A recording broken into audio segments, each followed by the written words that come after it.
నటుడు అల్లు అర్జున్ ఇంటిపై దాడికి పాల్పడిన 6 నిందితులకు కోర్టు రిమాండ్ విధించింది. అనంతరం నిందితులు బెయిల్ కోసం పిటిషన్ దాఖలు చేయగా మెజిస్ట్రేట్ వారికి బెయిల్ మంజూరు చేశారు.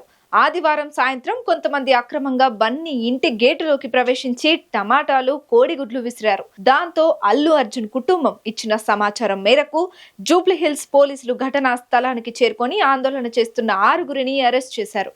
ఆదివారం నాడు బన్నీ ఇంటిపై ఓయూజేఏసీ నేతలు శ్రీనివాస్, మోహన్, నాగరాజు, నరేష్, ప్రేమ్ కుమార్, ప్రకాష్ దాడి చేసిన విషయం తెలిసిందే.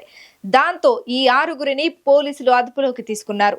అనంతరం వారిపై BNS 331 sub class 5, 190, 191 sub class 2, 324 sub class 2, 292, 126 sub class 2, 131 సెక్షన్ల కింద కేసు నమోదు చేశారు. ఈ రోజు వారిని మెజిస్ట్రేట్ ఎదుట హాజరుపరచగా వారికి 14 రోజుల రిమాండ్ విధించారు. అనంతరం నిందితులు బెయిల్ కోసం పిటిషన్ దాఖలు చేయగా మెజిస్ట్రేట్ వారికి బెయిల్ మంజూరు చేసింది. ఆదివారం సాయంత్రం ఓయూజేఏసీ నేతలు అక్రమంగా బన్నీ ఇంటి గేటులోకి ప్రవేశించి టమాటాలు, కోడిగుడ్లు విసిరారు. పూల కుండీలను పగలగొట్టి విధ్వంసం సృష్టించారు. రేవతి మరణానికి అల్లు అర్జునే కారణమంటూ నినాదాలు చేసుకుంటూ ఇంటి లోపలికి వెళ్లే ప్రయత్నం చేశారు. దాంతో అల్లు అర్జున్ కుటుంబం పోలీసులకు ఫిర్యాదు చేసింది. వెంటనే స్పందించిన జూబ్లీహిల్స్ పోలీసులు ఘటనా స్థలానికి చేరుకొని ఆందోళన చేస్తున్న 6 అరెస్ట్ చేశారు.